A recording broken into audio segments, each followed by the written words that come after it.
ಬೇಲೂರು ಪಟ್ಟಣದಲ್ಲಿ ಮುಖ್ಯ ರಸ್ತೆಯನ್ನು ಒಳಗೊಂಡಂತೆ ಎಲ್ಲಾ ವಾರ್ಡ್ಗಳಲ್ಲಿ ಸ್ಥಾಪಿಸಲಾದ ಬೀದಿ ದೀಪಗಳ ಕಂಬಗಳು ಈಗ ಸಾರ್ವಜನಿಕರ ಆತಂಕಕ್ಕೆ ಕಾರಣವಾಗಿದೆ.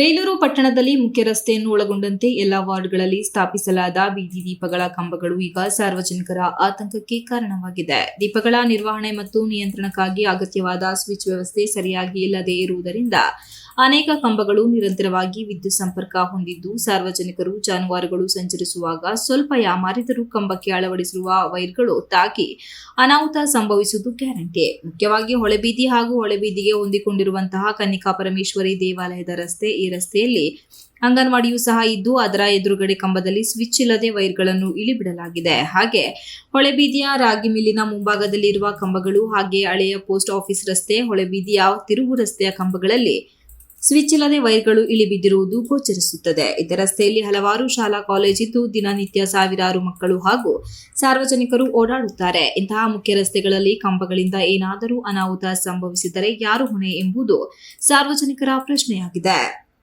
ಬೇಲೂರಿನಲ್ಲಿ ಸುಮಾರು 150ಕ್ಕೂ ಹೆಚ್ಚು ಈ ರೀತಿಯ ಕಂಬಗಳು ಇದ್ದು ಕೆಲ ಕಂಬಗಳಿಗೆ ರಕ್ಷಣಾ ಮುಚ್ಚಳ ಇಲ್ಲದೆ ತಂತಿಗಳು ಹೊರಗೆ ಕಾಣುತ್ತಿದ್ದು ಮಕ್ಕಳು ಮತ್ತು ಹಿರಿಯರು ಸಂಚರಿಸುವಾಗ ದೊಡ್ಡ ಅನಾಹುತ ಸಂಭವಿಸುವ ಸಾಧ್ಯತೆ ಇದೆ. ಏನಾದರೂ ಅನಾಹುತ ಸಂಭವಿಸಿದರೆ ನೇರವಾಗಿ ನಿರ್ವಹಣೆ ವಹಿಸಿಕೊಂಡಿರುವ ಗುತ್ತಿಗೆದಾರರು ಹಾಗೂ ಪುರಸಭೆ ಕಾರಣವಾಗಲಿದೆ. ಆದ ಕಾರಣ ಸಾರ್ವಜನಿಕರ ಸುರಕ್ಷತೆಯನ್ನು ಗಮನದಲ್ಲಿಟ್ಟುಕೊಂಡು ಸಂಬಂಧಿತ ವಿದ್ಯುತ್ ಸರಬರಾಜು ನಿಗಮ ಮತ್ತು ಪುರಸಭೆ ತಕ್ಷಣ ಕ್ರಮ ಕೈಗೊಳ್ಳಬೇಕಾಗಿದೆ. ತಕ್ಷಣ ಕ್ರಮ ಕೈಗೊಳ್ಳದಿದ್ದರೆ ಇದು ದೊಡ್ಡ ಅನಾಹುತಕ್ಕೆ ಕಾರಣವಾಗಬಹುದೆಂಬ ಆತಂಕ ಹೆಚ್ಚುತ್ತಿದೆ.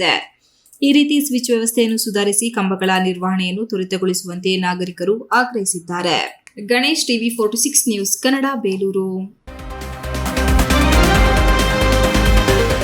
You are watching TV 46 News Kannada.